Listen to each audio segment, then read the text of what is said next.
Good morning, students. Myself, Dr. B.L. Bhadu from Government College बावड़ी। आज हम BA पाठ द्वितीय मानव भूगोल अध्याय 3 जी टेलर का प्रजाति वर्गीकरण पढ़ेंगे। देखिए, अभी तक जो हमने है इस अध्याय 3 में मानव प्रजातियों क्या है, मानव प्रजातियों के वर्गीकरण के आधार पढ़े हैं, क्रोबर का वर्गीकरण पढ़ा है, हेडन का प्रजाति वर्गीकरण पढ़ा है। अब हम पढ़ने जा रहे हैं जी टेलर का प्रजाति वर्गीकरण। तो मैं आपसे एक प्रश्न पूछता हूँ,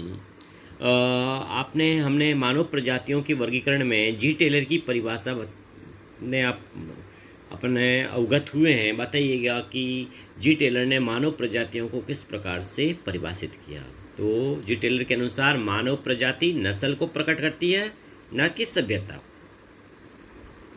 बताइए मानव प्रजाति क्या है। देखिए, मानव प्रजाति एक जैविक विचार है जिसका अर्थ ऐसे मानव वर्ग से है जो एक नस्ल से संबंधित हो और वंशानुक्रम द्वारा शारीरिक लक्षणों में समानता रखता है। अब देखिए, हम बात करें जी टेलर का। देखिए, 1919 में ग्रिफिथ टेलर ने जलवायु चक्र तथा विकासवाद के सिद्धांतों के आधार पर प्रजातियों का वर्गीकरण प्रस्तुत किया। यानी किस आधार पर प्रजातियों का वर्गीकरण प्रस्तुत किया? तो जलवायु चक्र और विकासवाद के सिद्धांत के आधार पर उन्होंने प्रजातियों के उद्भव, विकास तथा वर्तमान वितरण प्रतिरूपों की विस्तृत व्याख्या हेतु प्रवास कटिबंध सिद्धांत का प्रतिपादन किया। कौन सिद्धांत? Migration zone theory.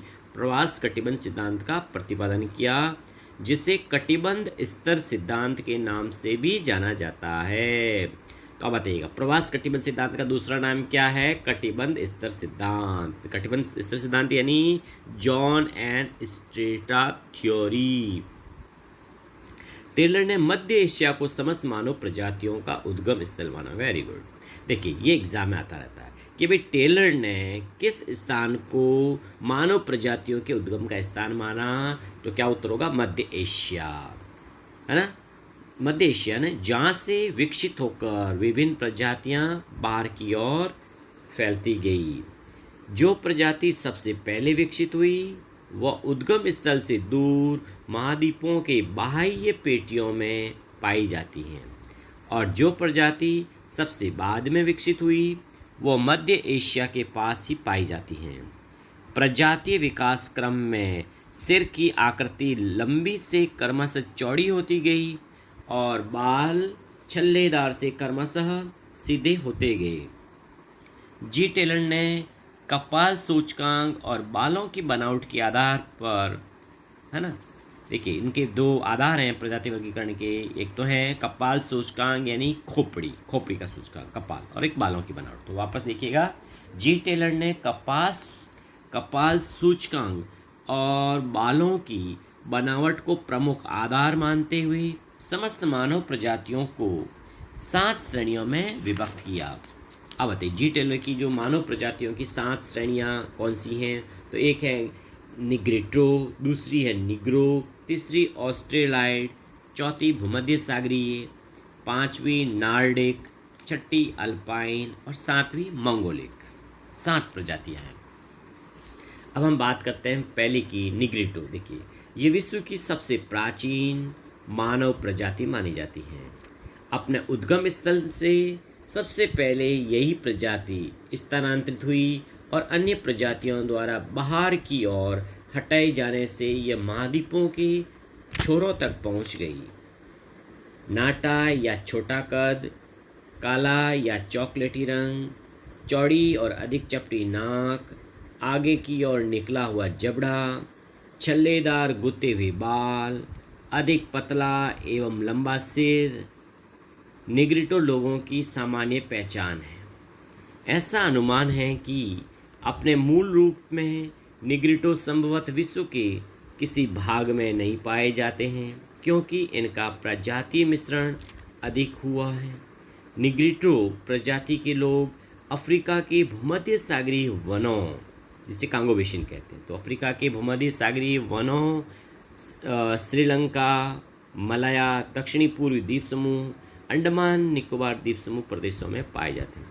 तो देखिए निग्रिटो कैसी है, तो विश्व की सबसे प्राचीन जो है प्रजाति मानी जाती है। यानी सबसे पहले अपने मध्य एशिया यानी अपने उद्गम स्थल से बाहर की ओर स्थानांतरित कौन सी प्रजाति हुई? निग्रिटो।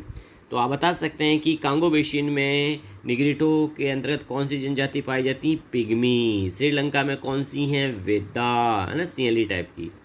तो इस तरह से ये प्रजातियाँ पाई जाती हैं। अब हम दूसरी बात करते हैं निग्रिटो के बाद निग्रो प्रजाति। कौन सी? निग्रो। इस प्रजाति की उत्पत्ति निग्रिटो के पश्चात मानी जाती है। यह भी सिर लंबे यानी कपास सूचकांक इसका 70 से 72 होता है, तो ये भी लंबे सिर वाली प्रजाति हैं जिसके बाल लंबे और ऊन जैसे घुंघराले, शरीर का रंग काला, जबड़ा बाहर की ओर निकला हुआ, नाक चौड़ी छोटी तथा चिपटी और शरीर का कद छोटा होता है।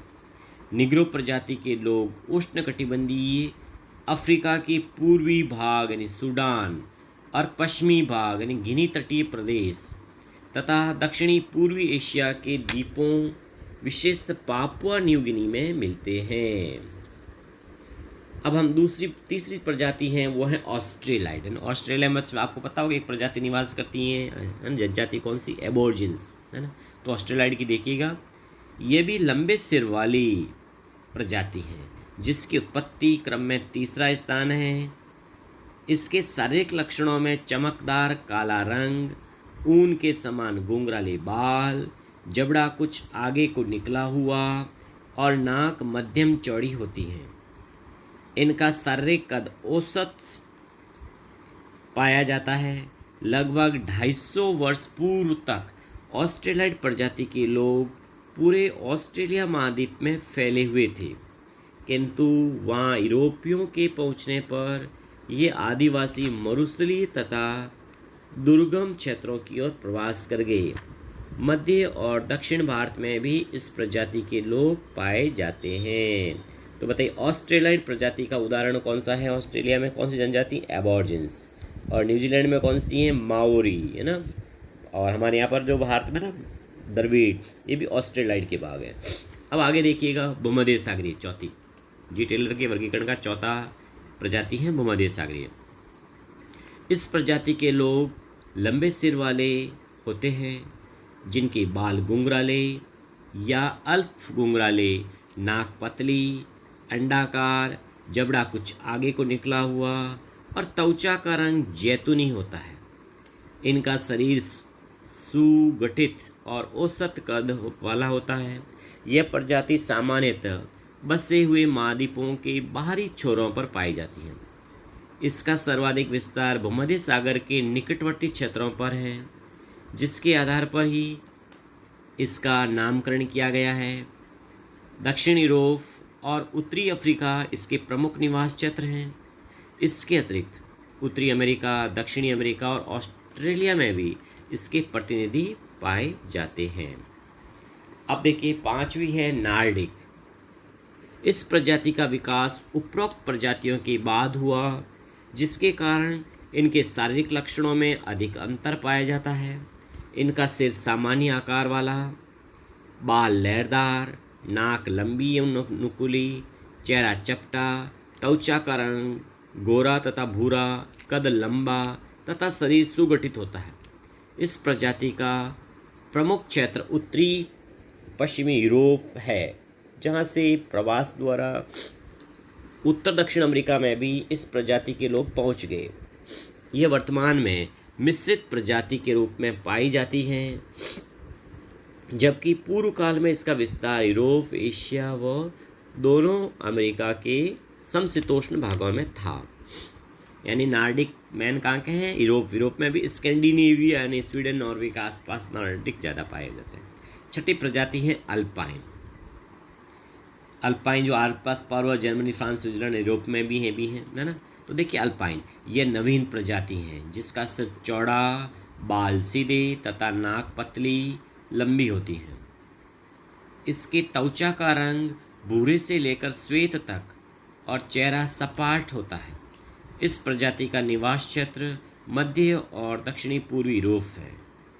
अल्पाइन प्रजाति की दो शाखा है, पश्चिमी शाखा और पूर्वी शाखा। देखिए पश्चिमी शाखा के लोग अधिक गोरे होते हैं, जिनमें स्विस, स्लाव, आर्मेनियन आदि आते हैं, और पूर्वी शाखा के लोग पीत वर्ण के होते हैं, जिसके अंतर्गत फिन्स, मगियार आदि जाति के लोग आते हैं। अब सातवीं देखिए टोलर के वर्गीकरण की लास्ट जो है प्रजाति है मंगोलिक, यानी मंगोलाइड भी कहते हैं, है ना। यह प्रजाति अल्पाइन समूह की सबसे बाद में विकसित नवीनतम प्रजाति मानी जाती है। नवीनतम प्रजाति कौन सी है? तो मंगोलिक। और प्राचीनतम कौन सी है? निग्रिटो, है ना। तो मंगोलिक जो नवीनतम प्रजाति है। इसे टेलर ने उत्तर अल्पाइन प्रजाति भी कहा है। यह प्रजाति गोल सिर और सीधे बाल वाली है, जिसके सदस्यों की नाक पतली, चेहरा चपटा, रंग गोरा से लेकर पीला तक और कद औसत पाया जाता है। पहले ये प्रजाति एशिया के मध्यवर्ती भाग में रहती थी, किंतु अब ये मध्य भाग से पश्चिम और पूर्व दोनों ओर फैल गई हैं। बाद में पूर्ववर्ती अल्पाइन, भूमध्य सागरीय और नॉर्डिक प्रजातियों के साथ इनका मिश्रण हो गया। पूर्वी एशिया व दक्षिण पूर्वी एशिया में इस प्रजाति के लोगों का बाहुल्य है। यानी बताइए पूर्वी एशिया में मंगोलिक जनजाति के प्रजाति के लोग का निवास करते हैं, तो ये चीन, जापान और कोरिया, है ना। जैसे जापान में एनु जाति ये प्रजाति है वो मंगोलिक है ना। और दक्षिण पूर्व एशिया में प्रशांत महासागरीय द्वीपों के वाले भाग हैं। तो इस तरह से हमने ये जी टेलर का प्रजाति वर्गीकरण आज पूरा किया। Thank you students.